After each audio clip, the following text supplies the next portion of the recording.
Hindu politics या फिर वो जो एंटी सिंबॉलिक हिंदू पॉलिटिक्स है वो करके लंबे समय तक इस देश की राजनीति नहीं कर पाएंगे। कि इलाज करना ही पड़ेगा, जब तक इलाज नहीं करोगे जब तक कुछ नहीं होगा। कब तक मरने के लिए छोड़ते रहोगे? केवल हिंदू हैं इसी वजह से निशाने पर हैं। इनका कोई इतिहास नहीं है, ना पाकिस्तान का ना बांग्लादेश। इतिहास क्या है? पॉलिटिकल वर्ग में भी एक आम सहमति बनती दिख रही है कि नहीं, अगर बांग्लादेश पाकिस्तान कहीं भी। प्रियंका गांधी को बीजेपी ने नहीं कहा ट्वीट करने के लिए, उनके अंदर इंसानियत थी। उन विचारों के करीब थे जो राष्ट्र के लिए सही है, उन लोगों को कांग्रेस छोड़ना पड़ा। लेकिन उस आग की लपटें तुम्हारे घर भी जाएंगी, ध्यान रखना।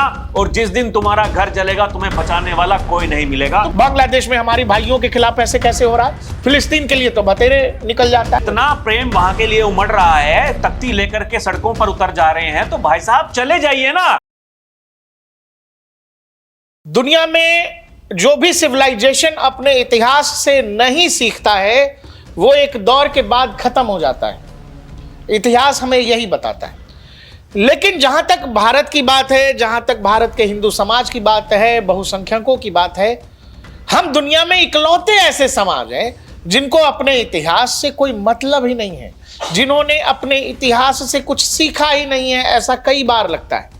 नहीं तो वो देश जिसने दो इस्लामिक देश अपने अंदर से दे दिए, उस देश में आज भी हिंदुओं के नाम पर आवाज उठाने के लिए आपको पॉलिटिकल पार्टी और नेता नहीं मिलेगी। अगर एक पॉलिटिकल पार्टी को साइड कर दे तो हर कोई आपको बचता मिलेगा, बचकर बात करता मिलेगा, और नहीं तो या फिर मौन मिलेगा। कई बार ऐसा लगता है कि वो देश जिसने बताया जाता है कि 1947 में जब जो कथित आजादी जिसको आप कहते हैं वो लेने के लिए 1 से 2 दिन में करोड़ों लोगों की हत्याएं हुई, और इसमें मरने वाले बहुसंख्यक हिंदू थे। पंजाब के भी प्रांत में और वेस्ट बंगाल में तो जो हिंदुओं का कत्लेआम हुआ, शायद इतिहास उसको ढंग से बता भी ना पाए, वो इतना विभत्स है।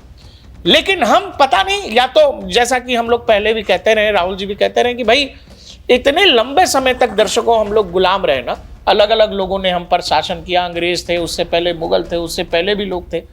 इतने लंबे समय तक जो गुलामी की प्रक्रिया चली, उसके बाद ऐसा लगता है कि हमारा डीएनए ही करप्ट हो गया। हमें कोई बात जगा ही नहीं पाती है। कहीं किसी का नरसंहार हो जाए, सामूहिक भीड़ मिलके एक हिंदू होने की वजह से किसी व्यक्ति को जला दे, तो लगता है कि हम बात करके ना आगे बढ़ जाते हैं। हमें न तो आने वाले भविष्य की चिंता सताती है, अपने ही देश में इससे दुनिया के अंदर कोई ऐसा उदाहरण नहीं मिलेगा कि अपने ही देश में बहुसंख्यक समाज का एक तबका रिफ्यूजी का जीवन जी रहा है। मैं बात कश्मीरी पंडितों की कर रहा हूं। आपके ही उत्तर प्रदेश में शामली, सहारनपुर जैसे इन इलाकों में बहुत सारे ऐसे जगह हैं, मोहल्ले हैं, जहां से लोग अपने घर, कारोबार सब छोड़ के दूसरी जगह चले गए। क्यों? क्योंकि वहां रहने लायक माहौल नहीं रह गया है। बांग्लादेश से एक तस्वीर आती है और आप ये फर्ज करना, देखना कि जो लोग यहां पर फिलिस्तीन के नाम पर झंडे निकालते हैं, नारेबाजी करते हैं, आंदोलन करते हैं, जो लोग कहते हैं कि जी हमारा तो बड़ा भाईचारा है। एक प्रोटेस्ट आपने कल से देखा होगा, दीपू दास जिसको जिंदा जला दिया गया। पहले क्या हुआ कि 50-500 लोगों की भीड़ जो है एक साथ घेर कर मरे हुए व्यक्ति को लात घूसों उसके प्राइवेट पार्क मारती है। उसके बाद उसको पेड़ से लटकाया जाता है। लटकाने के बाद उसको वैसे ही फिर से मारा पीटा जाता है। वो तस्वीरें ऐसी हैं कि हम बता नहीं पा रहे हैं आपको। वो एक्सप्लेन इसलिए कर रहे हैं कि जानेंगे नहीं तो समझेंगे नहीं। और सबसे अजीब बात यह है कि पिछले 500 सालों से हमारे आपके साथ रह कर ये होता है। ऐसी तस्वीर हमारे आपके सामने आती है और हम आंख बंद करके फिर शुतुरमुर्ग की तरह रेत में गर्दन डाल लेते हैं। हमें लगता है कि तूफान, आंख बंद करने से तूफान रुक जाएगा। और चूंकि आप शुतुरमुर्ग बने हुए हैं तो इस देश के नेता भी ऐसे ही हैं।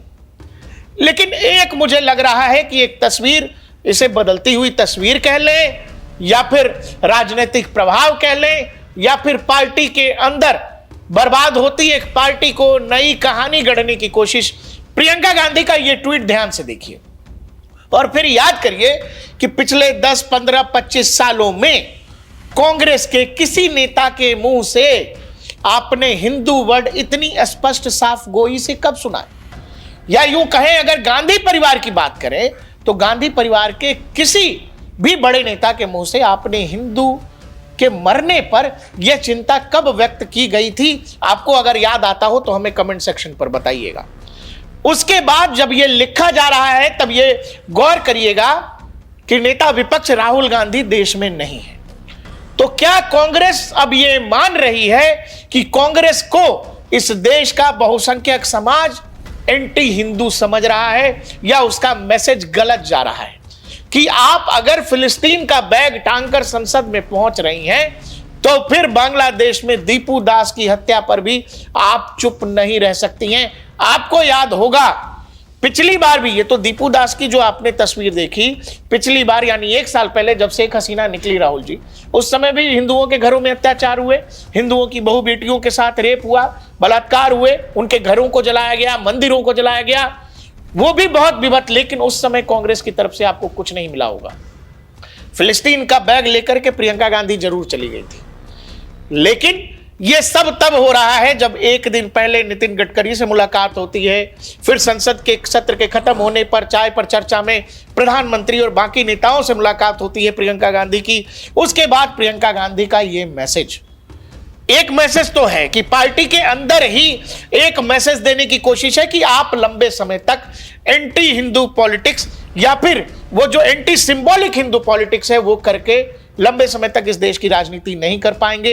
एक लाइन तो आपको पकड़नी पड़ेगी, क्योंकि कांग्रेस ऐसा लग रहा है लंबे समय से कि वामपंथियों की चपेट में आ गई है पार्टी, और हर बार जब आपको एक स्टांस लेना हो लगेगा कि पार्टी जो है मेजोरिटेरियन के खिलाफ जा रही है। लेकिन प्रियंका गांधी का यह कहना एक बड़ी बात कह रहा है कि क्या भारत में पॉलिटिकल वर्ग में भी एक आम सहमति बनती दिख रही है कि नहीं, अगर बांग्लादेश, पाकिस्तान, कहीं भी हमारे लोग हिंदुओं को अगर परेशान किया जा रहा है तो इस पर एक बात होनी चाहिए। राहुल जी, इस ट्वीट पर तो बात हम लोग करेंगे ही।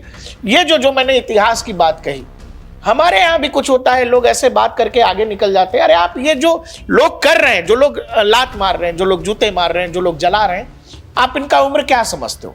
ये सब 10 साल, 15 साल, 25 साल, हर आयु वर्ग के लोग हैं एक साथ, और वो ये कर रहे हैं। और जो लोग यहां भाईचारा भाईचारा भाईचारा का जाप करते हैं, आपने देखा है कि बांग्लादेश में हो रहे हिंदुओं के खिलाफ के कहीं कोई मोर्चा निकल रहा हो, कहीं कोई अनशन पर बैठ गया हो, कहीं कोई कहे नहीं जी बांग्लादेश में हमारी भाइयों के खिलाफ ऐसे कैसे हो रहा है, फिलिस्तीन के लिए तो बतेरे निकल जाता है। अरे ये तो बांग्लादेश में हुआ, जब हमारे भारत में कश्मीर के पहलगाम में जो हमला हुआ था, उसके बाद में केवल 1-2 जगह नाटक जो मोमबत्ती लेकर के बाहर निकले थे। आप बताइए पूरे देश में कहीं आपने कुछ देखा? ऊपर से सरकार पर सवाल, सब कुछ सरकार की गलती है। हाँ। लेकिन इस बात को अभी दिल्ली में जो कुछ हुआ, वो पढ़ा लिखा डॉक्टर जाकर के वहां फट गया, कोई कुछ बोलने को तैयार नहीं था। ठीक है, ऊपर सरकार पर ही बताएंगे, और उनको कहा गया ये तो भटके हुए नौजवान हैं, भटके हुए नौजवान जिनके हाथों में पत्थर डंडे होते हैं, जो फिर ये क्रांति जो कोई नई नई लाना चाहते हैं, उनको अभी तक हमने सुना था कि भाई वो भटके हुए नौजवान हैं। आप मुझे एक बात बताइए, पढ़े लिखे डॉक्टरों की फौज वो जाकर के वहां फट जा रही है, फराटेदार अंग्रेजी बोल रहा है थोड़ी देर पहले, और फिर जाकर के फट जा रहा है। तो इस प्रकार की कट्टरपंथी सोच का कोई इलाज है क्या? इलाज तो करना पड़ेगा। इस बात को हम कह रहे हैं कि इलाज करना ही पड़ेगा। जब तक इलाज नहीं करोगे, जब तक कुछ नहीं होगा। कब तक मरने के लिए छोड़ते रहोगे? कब तक? और कब तक आपको कोई फर्क नहीं पड़ेगा? देखिए, हम राहुल गांधी की तरह ये नहीं कहते कि आप सड़कों पर उतरिए, जेन ज़ी इस देश के संविधान को बचाएगा, लोकतंत्र को बचाएगा, लेकिन कम से कम अपनी आवाज तो उठाना सीखिए। ये पड़ोसी के घर में आग लग रही है, ये सोच करके आप अपने घर के दरवाजे बंद कर लेते हैं, हमें कुछ नहीं होगा, लेकिन उस आग की लपटें तुम्हारे घर भी जाएंगी, ध्यान रखना। और जिस दिन तुम्हारा घर जलेगा, तुम्हें बचाने वाला कोई नहीं मिलेगा। तुम्हें भी कोई पड़ोसी देख के वैसे ही दरवाजा बंद कर, ऐसे ही बंद कर लेगा। देखिए ना, मतलब हो क्या रहा है, समझिए।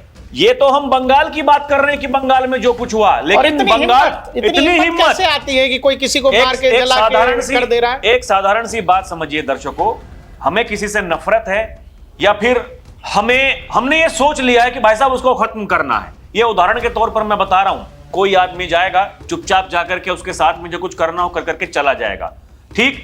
लेकिन ये इस तरीके से भीड़ इकट्ठा करके और जो कुछ उसके साथ में किया गया है, और छोटे छोटे बच्चे उसकी वीडियो बना रहे हैं, वो वीडियो सोशल मीडिया पर वायरल हो रही है। किसको दिखाने के लिए?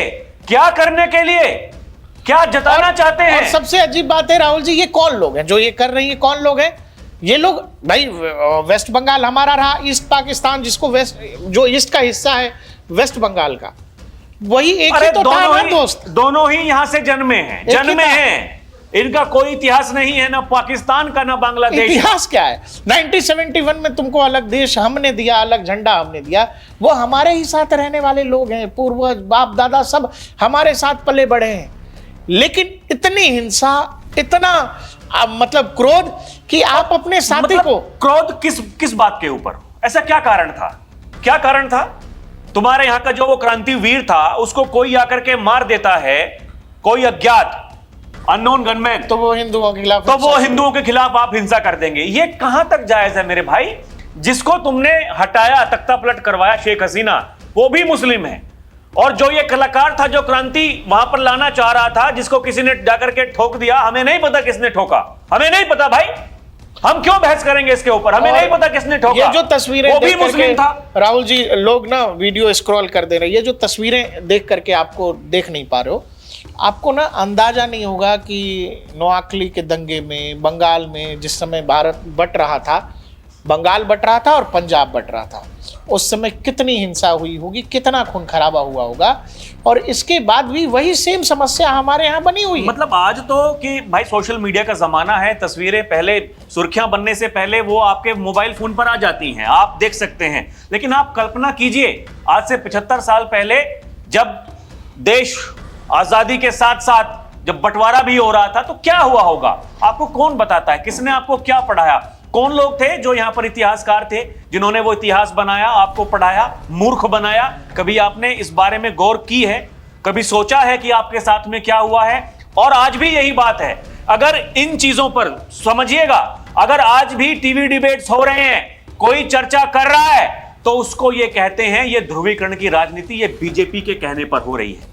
प्रियंका गांधी को बीजेपी ने नहीं कहा ट्वीट करने के लिए, उनके अंदर इंसानियत थी, जागी, तब जाकर के उन्होंने ट्वीट कर दिया। और वो चाहे जिस भी वजह से हो, या तो पार्टी के अंदर एक नई बात वो रखना चाहती है कि भाई आप लंबे समय तक ये जो बार बार मैसेजिंग जा रहा है, जिसमें कहा जाता है कि मंदिर के बाहर से जो है मंदिर जाने वाले लोग लड़की छेड़ते हैं, जिसमें कहा गया मंदिरों को लेकर, जिसमें कहा गया कि भाई हिंदू जो है वो हिंसा फैलाता है, देश की संसद के अंदर कहा गया। तो इस सब तरह की जब बातें कही गई, इन्हीं की सरकार थी, क्या कुछ नहीं कर दिया इन्होंने? एक भगवा आतंकवाद के नाम से एक नया शब्द इन्होंने मार्केट में उतार दिया। जिस समय कसाब मुंबई का हमला कर रहा था, ये लोग किताब लिख रहे थे। हाँ। और देश में आरएसएस एक आतंकवादी संगठन है, ये कहा गया। क्या कुछ नहीं? देखिए ना, यही फर्क है। एक तरफ आरएसएस है, एक तरफ ये वामपंथी पार्टियां हैं। ये दोनों का इतिहास 100 साल का है। शताब्दी समारोह संघ मना रहा है और उनके भी 100 साल पूरे हो गए कलाकारों के। केरल के अलावा किसी राज्य में है नहीं। अगर सांसद बनना है, विधायक बन सकते हैं कुछ जगहों पर जाकर के, कहीं थोड़ा बहुत प्रभाव बचा है, लेकिन अगर सांसद बनना है तो बिना किसी पार्टी के सपोर्ट के कोई संसद में नहीं है। ये तो इनका इतिहास बचा है। ये जो क्रांति लाना चाहते हैं, लाल सलाम क्रांति, ये सब कुछ कहने राहुल से जी, अच्छा एक बात है कि प्रियंका गांधी की जो ट्वीट है, इसमें एक दूरगामी मैसेज है। मैसेज अगर राहुल गांधी समझ पाए, उनकी टीम समझ पाए, क्योंकि एक चीज बहुत साफ दिखती है, वो ये दिखता है कि कांग्रेस का वामपंथीकरण, ये दौर, अगर आप दर्शकों एक चीज याद करेंगे, वो चाहे कोई क्षेत्रीय दल हो, समाजवादी पार्टी हो या फिर आरजेडी जैसे क्षेत्रीय दल हो, आप अगर उनके प्रवक्ताओं की भाषा सुनेंगे तो उसमें आपको एक चीज समझ में आ जाएगा, ये वामपंथीकरण इन पार्टियों का हुआ है।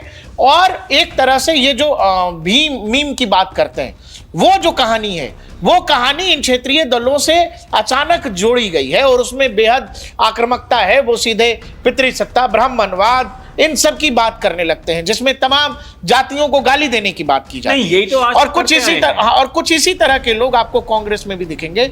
आप राहुल गांधी की बोलचाल, उनका बॉडी लैंग्वेज, राहुल गांधी क्या हमेशा से ऐसे थे? ऐसे नहीं थे, लेकिन अचानक से आपको लगेगा कि वो वैचारिक परिवर्तन कांग्रेस के अंदर हो रहा। और यही कारण था 2024 लोकसभा चुनाव से पहले बहुत सारे कांग्रेस से लोग ऐसे थे जो बहुत असमंजस में थे, जिनको समझ नहीं आ रहा था, वो निकल गए।